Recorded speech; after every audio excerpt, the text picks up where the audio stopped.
Hi guys, India soldier ఒక్కడే 300 మంది China soldiers ని చంపాడు. అతడు ఎవరో మీకు తెలుసా? అలాగే మీరు ఎప్పుడైనా ఆలోచించారా, మన వాట్సాప్ అండ్ చాలా సోషల్ మీడియాస్లో వాడే ఇమోజీస్ కి ఎందుకు హెయిర్ ఉండదు? అలాగే మన ప్రపంచంలో మొట్టమొదటిసారిగా బ్రాని కనిపెట్టింది ఎవరో తెలుసా? అలాగే మన ప్రపంచంలో కరోనా వైరస్ కంటే దారుణమైన వైరస్ ఒకటి వచ్చి కొన్ని లక్షల మంది చనిపోయారు. ఆ వైరస్ ఏంటో మీకు తెలుసా? ఇలాంటి చాలా ఇంట్రెస్టింగ్ ఫ్యాక్ట్స్ గురించి ఈ వీడియోలో మీకు చెప్పబోతున్నాను. ఈ వీడియో మాత్రం చివరి వరకు చూడండి. అట్లాగే మన ఛానల్ని సబ్స్క్రైబ్ చేసుకుని మాకు సపోర్ట్ అందించండి.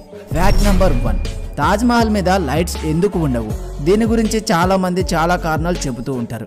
కానీ అసలైన కారణాలు అంటే తాజ్మహల్ మీద లైట్స్ దేనికి ఉండవు అనే దానికి కారణాలు ఇప్పుడు చెప్తాను చూడండి. ఇక్కడ ఉన్న వాళ్ళంతా చెప్పేది ఏంటంటే, తాజ్మహల్ దగ్గర కొన్ని సంవత్సరాల క్రితం లైట్స్ పెట్టేవారు, కానీ అవి ఉదయానికి పగిలిపోయి ఉండేవని అంటున్నారు. అలా పగిలిపోవడానికి కారణం అక్కడ రాత్రి పూట ఆత్మలు తిరుగుతూ ఉంటాయి, అందువల్లనే అలా జరుగుతుంది అని అందరూ అంటూ ఉంటారు.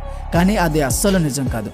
అసలైన కారణాలు ఏంటి అంటే, మీకు తెలుసు కదా, తాజ్మహల్ తెల్లగా పాలరాయితో తయారు చేసి ఉంటుంది. అయితే వైట్ కలర్ మీద లైట్ వేస్తే ఇంకా ఎక్కువగా కాంతినిస్తుంది.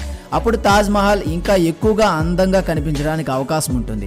అయినా సరే లైట్స్ ఎందుకు పెట్టలేదో మీకు తెలుసా? మామూలుగా లైట్స్ పెడితే ఏమవుతుంది? ఆ లైట్స్ చుట్టూ పురుగులు, దోమలు చేరుతూ ఉంటాయి. దానితో పాటు ఈ తాజ్మహల్ యమునా నది ఒడ్డునే ఉంటుంది. దానివల్ల ఇన్సెక్ట్స్ అంటే ఈ దోమలు, పురుగులు ఇంకా ఎక్కువగా వచ్చే అవకాశం ఉంటుంది. అలా కనుక ఇన్సెక్ట్స్ వస్తే ఆ తాజ్మహల్ యొక్క మొత్తం మార్బుల్స్ని నాశనం చేస్తాయి. అంటే ఇలా పురుగులు, దోమలు చేరితే ఈ తాజ్మహల్ యొక్క అందాన్ని కోల్పోతుంది అని ఆర్కియాలజీ డిపార్ట్మెంట్ వారు కూడా చెప్పడం జరిగింది. దీని కారణంగానే తాజ్మహల్ దగ్గర లైట్స్ ఉండవు. ఫ్యాక్ట్ నెంబర్ 2, మనం మామూలుగా ఏదైనా వస్తువుని చీకట్లో పడేసుకుంటే ఏం చేస్తాం? లైట్స్ వేసుకుని వెతుకుతూ ఉంటాం కదా. అదే విధంగా సముద్రంలో ఒక చేప ఆహారం కోసం ఫ్లాష్ లైట్ వేసుకుని వెతికి మరీ వేటాడుతుంది. ఆ ఫిష్ పేరు ఫ్లాష్ లైట్ ఫిష్. ఇది దానికి కావాల్సినటువంటి వేట వెతికే సమయంలో ఒక బ్యాక్టీరియాని వాడి ఇలా లైట్ వెలిగే విధంగా చేస్తుంది. ఇవే కాదు, ఇలాంటి కొన్ని వేల కోట్ల రకాల చేపల జాతులు మన సముద్రంలో ఉంటాయి. ఫ్యాక్ట్ నెంబర్ 3, కరోనా కంటే దారుణమైన వైరస్. మనందరికీ తెలుసు కదా, కరోనా వైరస్ ఎంత దారుణమైన విలయతాండవం చేసిందో అని. కరోనా దాడి వలన కొన్ని లక్షల మంది చనిపోయారు.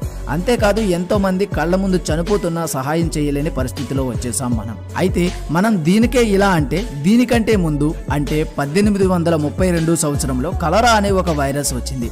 అది 1923 వరకు పట్టి పీడించింది. ఆ కలరా అనే దాని వలన కొన్ని లక్షల మంది మరణించారు. అప్పుడు వచ్చిన ఆ వైరస్ తో పోలిస్తే ఇప్పుడు వచ్చిన ఈ కరోనా వైరస్ చాలా చిన్నది.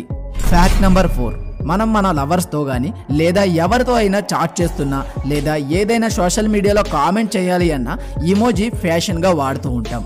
అయితే అలాంటి ఇమోజీస్కి ఎందుకు తల కానీ, చెవులు కానీ, ముక్కు కానీ ఉండదో మీకు తెలుసా? ఇమోజీస్ని 1882లో స్కాట్ ఫాల్మండ్ అనే ఒక వ్యక్తి క్రియేట్ చేశాడు. ఆయన క్రియేట్ చేసినప్పుడు కేవలం స్క్రీన్ మీద కనిపిస్తున్న విధంగానే ఉండేది. ఆ తర్వాత దాన్ని మోడిఫై చేసి ఇప్పుడు ఉన్న ఇమోజీగా తయారు చేశారు. అయితే ఈ ఇమోజీకి ఎందుకు చెవులు కానీ, ముక్కు కానీ, తల కానీ ఉండదు అంటే, అవి మనుషులలాగా మేల్ కాదు, ఫీమేల్ కాదు కనుక.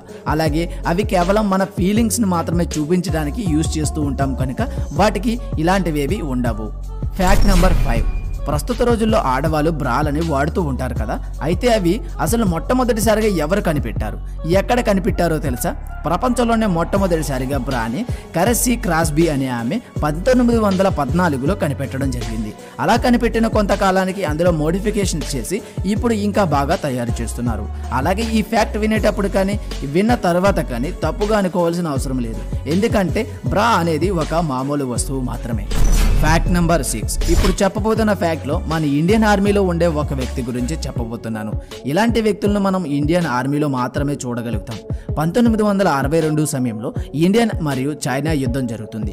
ఆ సమయంలో మన ఇండియన్ ఆర్మీలో ఉండే ఒక వ్యక్తి అంటే ఒక జవాన్ చేసిన పని తెలిస్తే మీరంతా తప్పకుండా సెల్యూట్ చేస్తారు. అలా యుద్ధం జరుగుతున్న సమయంలో ఇండియాలో ఉన్నటువంటి అరుణాచల్ ప్రదేశ్లో చైనా ఆర్మీ వాళ్ళు దాడి చేశారు. ఆ దాడిలో చాలా మంది అమరులయ్యారు. కానీ ఒకే ఒక వ్యక్తి బ్రతికి ఉన్నాడు. అతడే జస్వంత్ సింగ్ రావత్.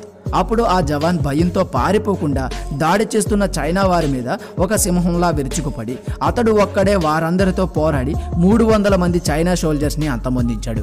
కానీ చివరికి అతడి దగ్గర కేవలం ఒకే ఒక్క బుల్లెట్ మిగిలింది. చైనా వాళ్ళ చేతిలో చావడం ఇష్టం లేని జస్వంత్ సింగ్ రావత్ తనను తానే కాల్చుకుని చనిపోయాడు. చాలా విరోచితంగా పోరాటం చేసి అమరుడయ్యాడు. మన దేశం కోసం, మన దేశంలో ఉండే జనం క్షేమం కోసం ఎంతో మంది వీరులు అమరులు అవుతూ ఉన్నారు. వారందరి కోసం జై హింద్ అని ఒక్కసారి అందాం. జై హింద్. ఈ వీడియో మీకు నచ్చింది అని భావిస్తున్నాను. మళ్ళీ ఇంకొక మంచి వీడియోతో కలుద్దాం. దయచేసి మన ఛానల్ని సబ్స్క్రైబ్ చేసుకొని మన ఛానల్కి సపోర్ట్ అందించండి. కామెంట్లో దయచేసి జై హింద్ అని కామెంట్ చేయండి. Thank you.